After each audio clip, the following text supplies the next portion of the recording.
வணக்கம். இது நம்ம கிங்வே தமிழ் சேனல். நீங்கள் இன்னும் நம்ம கிங்வே தமிழ் சேனலை சப்ஸ்கிரைப் பண்ணலாட்டி கீழே இருக்க ரெட் கலர் பட்டனை கிளிக் பண்ணி சப்ஸ்கிரைப் பண்ணிக்கோங்க.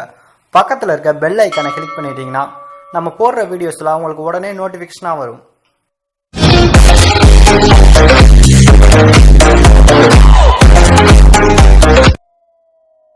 தமிழ் சினிமாவோட முன்னணி நடிகைகளில் முதன்மையாக இருக்கவங்க தான் லேடி சூப்பர் ஸ்டார் நயன்தாரா. இன்னைக்கு அவங்களுடைய பிறந்தநாள் அப்படின்றதுனால பல ரசிகர்களும் அவங்களுக்கு பிறந்தநாள் வாழ்த்துக்களை தெரிவிச்சிட்டு இருந்தாங்க. அது மட்டும் இல்லை, நெட்ரிகன் அப்படின்ற மாதிரி அவங்களுடைய அடுத்த படத்துக்கான டீசரை இன்னைக்கு ரிலீஸ் பண்ணியிருந்தாங்க. ஸோ அந்த படத்தை விக்னேஷ் தான் ப்ரொடியூஸ் பண்ணியிருக்காரு.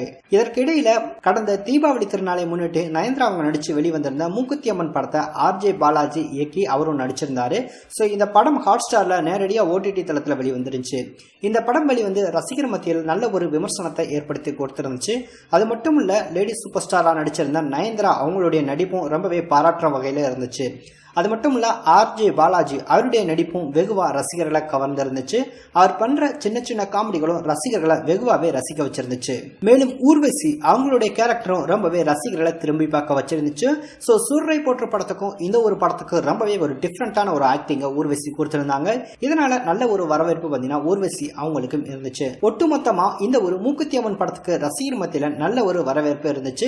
அது மட்டும் இல்ல, போலிச்சாமியார் அவங்களுடைய முகத்திரையை கிழிக்கிற வகையில இருந்துச்சு. ஸோ 1000 ரூபாய்க்கு சீடி விற்கிறாங்கல்ல, ஸோ அவங்களையும் பார்த்தீங்கன்னா விமர்சனம் பண்ற அளவுக்கு இருந்துச்சு. சில எதிர்ப்பு காரணமா அந்த ஒரு சீன்ஸ் எல்லாம் எடுத்திருந்தாங்க. ஸோ அது வச்சிருந்தா இன்னும் தரமா இருந்திருக்கும். ஒட்டுமொத்தமா சூரரை போற்று படத்துக்கு அடுத்ததா இந்த ஒரு மூக்குத்தி அம்மன் படத்துக்கு ரசிகர் மத்தியில நல்ல ஒரு வரவேற்பு இருந்துச்சு.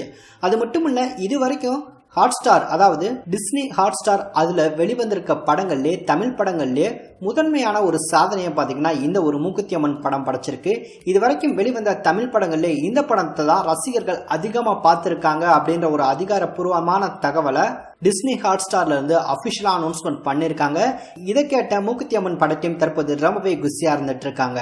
பொதுவாகவே நல்ல படங்களை OTT மட்டும் இல்ல, தியேட்டர்லயா இருந்தாலும் சரி, OTTல இருந்தாலும் சரி, நல்ல படங்களை நம்ம எங்க போய் கொண்டு போய் கொடுத்தாலும் அந்த ஒரு படங்களுக்கான ஒரு உறுத்தான வெற்றியை ரசிகர்கள் கொடுப்பாங்க அப்படின்றதுக்கு சூரரை போற்று படமும் மூக்குத்தி அம்மன் படமும் சமர்ப்பணம் அப்படின்னே சொல்லலாம்.